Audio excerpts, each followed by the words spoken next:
Kento ba kento,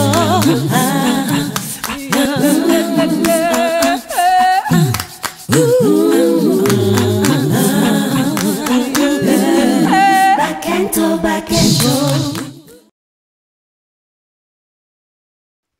Makutu, kamayo kakamutuku. Les oreilles ne dépassent jamais la tête. Mon grand-père m'a dit, dans le royaume Congo vivait un roi qu'on appelait le roi Tatanzo. Il avait un fils qui s'appelait le prince Machingu Mamvuri. Le roi Tatanzo avait un ami d'enfance qui habitait dans le royaume voisin et qui s'appelait le roi Bède du royaume Tala. Et le roi Bède avait une jolie princesse qu'on appelait la princesse Dahlia. Cette année-là, le roi Tatanzo devait se rendre au royaume Tala. Mais malheureusement, il est tombé malade. Donc il n'a pas pu aller régler le problème diplomatique et de l'union des deux enfants. Alors, il envoie son messager pour dire à son ami Bède que c'est son fils Machingu Mamvuri qui va honorer le rendez-vous. Les jours sont passés. 3 jours après, le cortège du prince Machingu Mamvuri, accompagné de ses gardes, se met en route pour le royaume Tala. Tout se passe très bien. Mais au bout de 50 km, les conditions météorologiques se dégradent. Il pleut. Il pleut tellement que la visibilité est quasiment nulle. Tout est désert. Le seul véhicule qui circule, c'est le cortège du prince. Et comme le malheur ne vient jamais seul, le véhicule du prince s'engloutit dans une coulée de boue. Discrètement, le prince sort de son véhicule, se joint à ses gardes pour dégager le véhicule de la boue. Les roues tournent dans le vide. Est-ce qu'on peut les aider pour les pousser, s'il vous plaît? Il reste encore 50 km à parcourir. C'est pour cela. Le prince prend 2 de ses gardes et décide de continuer le chemin à pied. La route est longue, très longue et très difficile. Impossible de voir là où l'on pose les pieds. Ils ont marché dans la pluie, ils ont marché sous les tonnerres. Ils ne voyaient presque plus rien. Oh, pauvre prince, il s'est sali, mais il a continué quand même son chemin. Alors, il est arrivé devant le grand portail du prince, de la princesse et du roi.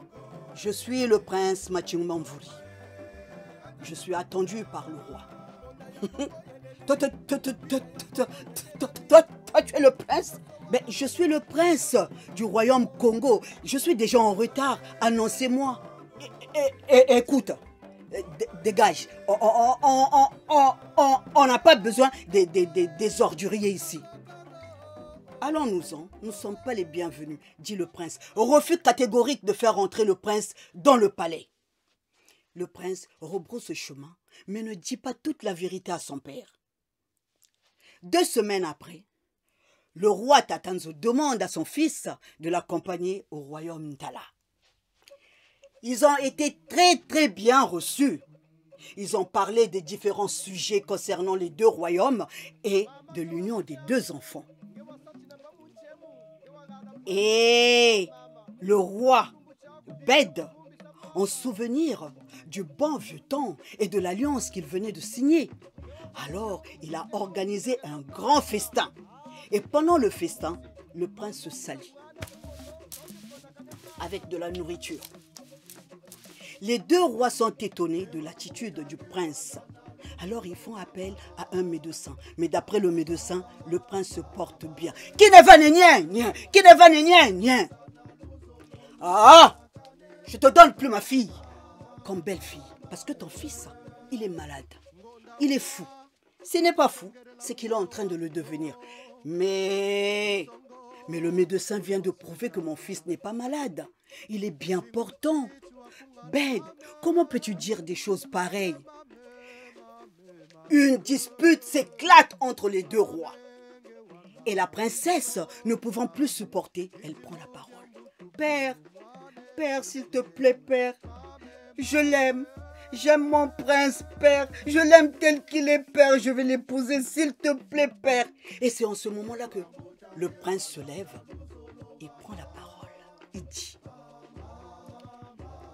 j'étais ici, il y a quelques jours de cela, et vous m'avez refusé l'accès au palais à cause de mes habits qui étaient souillés et de mon état déplorable.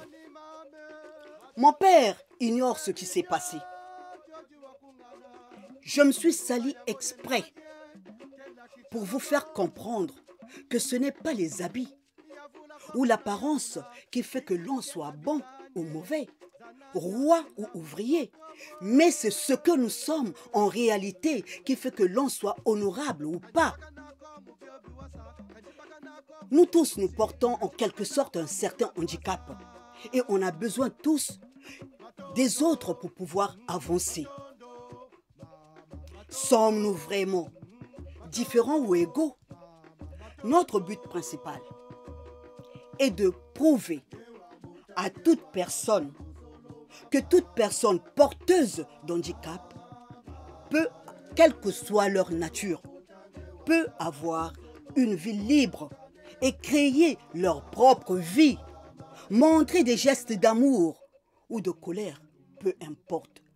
Nous sommes tous égaux. Merci. Bakento, bakento, bakento.